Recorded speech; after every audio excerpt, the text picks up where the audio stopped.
نو ډیر پخوا یو پاچا و چې د خپلې کورنۍ سره یې د مینې ډک او خوشحاله ژوند لره.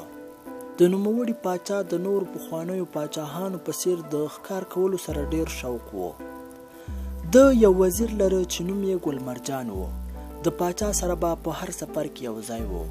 د پاچا له نظره ډیر ایمانداره او تکړه وزیر و او تل به یې په لویو غونډو کې ستایه. خو پاچا د ده له دام او منافقت څخه ناخبره و.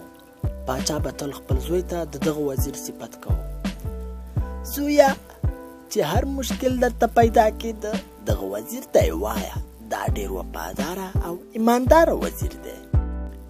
وزیره، د ښکار کولو وسایل تیار کړه، ځو ښکار کولو ته چې لږ خوند واخلو د ښکار څخه، که څنګه؟ ته یو وار ښکار ته لاړ شه چې د ښکار کولو خوند درته وښایمه. دا وار به د داسې ځای ته بوځمه چې پیران به دې هم پیدا نه کړي. پاچا ټوله ورځ ښکار وکړ، خو د دې څخه نه خبره و چې وزیر چیرته راوستی دی. په ښکار کولو کې ترې لاره ورکه شوه. پاچا په ساعتونو وګرځېد خو لاره یې پیدا نه کړه.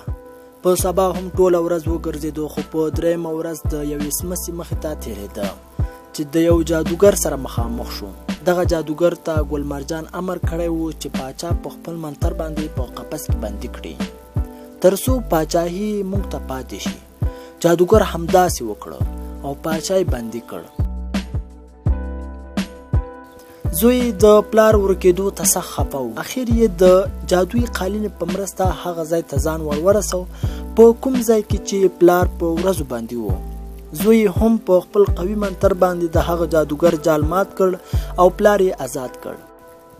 پلار او زوی بیرته په جادویي قالین خپل سلطنت ته راغلل. کله چې راورسېد نو هماغه خاین وزیر پیدا کړ او د سزا ورکولو سره سره یې په دایمي بند محاکمه کړ.